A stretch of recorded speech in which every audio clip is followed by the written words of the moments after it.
கேவலமா இருக்கு. ஆனஸ்டா அதான் உண்மை. ஏன்னா இங்க நிறைய பேர் சொல்றாங்க ஆட்சி மாறிட்டா பெண்கள் சேஃப்டி கிடைச்சிரும் அப்படின்னு. என்ன கேட்டா ஆட்சி மாறுறதை விட மைண்ட் செட் மாறணும். பீப்புள்ஸோட மைண்ட் செட். ஏன்னா என்னதான் ஆட்சி மாறி ரொம்ப செக்யூரிட்டி போட்டாலும் ஈவன் தோ இந்த சிறுமி பாலியல் பலாத்காரத்துல கூட பக்கத்து வீட்டுக்காரன் தான் பண்ணிருக்கான்.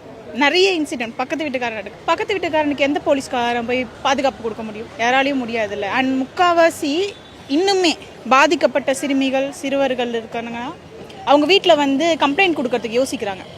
நடக்குது. ஒரு சின்ன குழந்தைக்கு ஒன்று நடக்குதுன்னா ஃபியூச்சரை நினச்சி பேரண்ட்ஸ் பயப்படுறது இன்றைக்கி வரை நடந்து தானே இருக்குது. எத்தனை பேர் தைரியமாக கம்ப்ளைண்ட் கொடுக்குறாங்க. கம்ப்ளைண்ட் கொடுத்தா கூட எத்தனை பேர் ஆக்ஷன் எடுக்கிறாங்க. ஒன்று அரசியல் ஃபஸ்ட்டு விஷயம். லைக் இப்போ டிவிகே கட்சியை இது பண்ண விரும்பலை.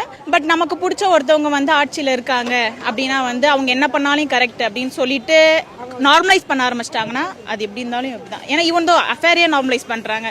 அஃபேர் மேற்கொண்டு நிறைய விஷயத்த நார்மலைஸ் பண்ண ஆரம்பிச்சாங்க. ஈவன் தோ நான் இப்போ ஒரு சோஷியல் மீடியாஸ் எடுத்து கமெண்ட் படிக்கிறேன், இந்த மாதிரி சிறுமி பாலியல் இந்த மாதிரி கமெண்ட் படிக்கிறேன்னா ஒருத்தன் கமெண்ட் போட்டிருக்கான், சாக்லேட்காக யார் போய் அந்த பொண்ணை படுக்க சொன்னது அப்படின்னு.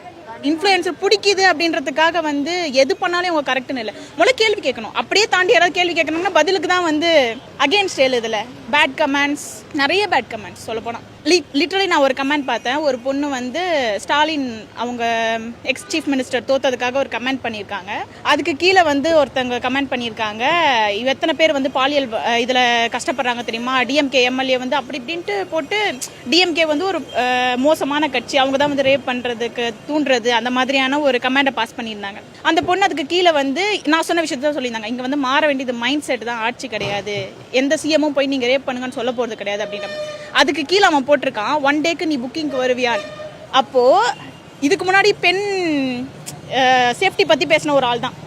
இங்கே அப்யூசிவ் வேர்ட்ஸ் யூஸ் பண்ணுறதுக்கும் சேஃப்டி ரேப் பண்ணுறதுக்கும் எந்த ஒரு டிஃப்ரெண்ட்டும் கிடையாது. ரெண்டுத்தையும் நான் ஒரே மாதிரி தான் பார்க்குறேன். ஒருத்தவங்க அப்யூஸாக அவங்க பாடியை லைக் அவங்க பாடி அப்யூஸ் பண்ணுறதும் மென்டலாக அவங்களை அப்யூஸ் பண்ணுறதும் ஒன்று தான் என்ன கேட்டால்.